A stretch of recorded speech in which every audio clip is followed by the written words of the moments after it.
Hi guys, welcome to my channel. ఈ రోజు మన మొక్కపై ఉండే వెంట్రుకలు తొలగించుకోవాలంటే ఏం చేయాలో దాని గురించి మనం తెలుసుకుందాం. మన స్మాల్ రిమైండర్, ఏ పాయింట్ లైన్ ఇన్ఫర్మేషన్ మీకు వాల్యుబుల్ గా అనిపిస్తే నా ఛానల్ తప్పకుండా సబ్స్క్రైబ్ చేసుకోండి, అలానే లైక్ చేయండి. అప్పుడు ఎక్కువ మందికి ఇన్ఫర్మేషన్ రీచ్ అవుతుంది. మీ ఫ్రెండ్స్ అండ్ ఫ్యామిలీ షేర్ చేయండి, వాళ్ళు హెల్తీ ఇన్ఫర్మేషన్ తెలుసుకుంటారు. ఇంకా లేట్ ఎందుకు మన టాపిక్ లోకి వెళ్ళిపోదాం.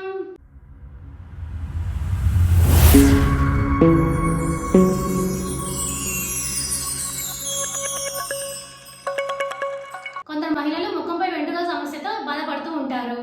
ఇవి వారి ముఖ సౌందర్యాన్ని దెబ్బతీస్తాయి, అలాగే వారికి చికాకు కలిగిస్తాయి. ఈ సమస్యను అధిగమించేందుకు వివిధ రకాల క్రీములు ఉపయోగిస్తారు. సత్ఫలితాలు ఇవ్వకపోగా కొన్నిసార్లు దుష్ప్రభావం చూపే అవకాశం ఉంది. అయితే కొన్ని సహజ ఉత్పత్తులతో ముఖంపై ఉండే వెంట్రుకలు తొలగించుకోవచ్చు. అవేంటో ఇప్పుడు మనం తెలుసుకుందాం.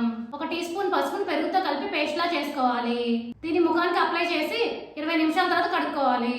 ఇలా కొన్ని రోజులు చేస్తే ముఖంపై వెంట్రుకల పెరుగుదల తగ్గుతుంది.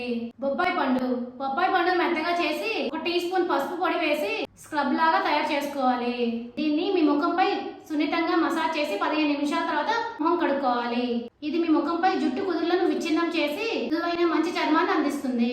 కొంచెం శనగపిండి పాలను నీళ్లతో కలిపి పేస్ట్ లాగా చేసుకోవాలి. దీన్ని ముఖాన్ని పట్టించి బాగా ఆరనివ్వాలి. తర్వాత ముఖం కడుక్కోవాలి. దీనివల్ల డెడ్ స్కిన్ తొలగడమే కాకుండా ముఖంలో వెంట్రుకల పెరుగుదల తగ్గుతుంది. ఇప్పుడు అర్థమైంది కదా మీ అందరికీ సహజంగా ముఖంపై ఉండే వెంట్రుకలు ఎలా తగ్గించుకోవాలి అనేది. For more videos please like, share, subscribe my channel. Thank you for watching my video.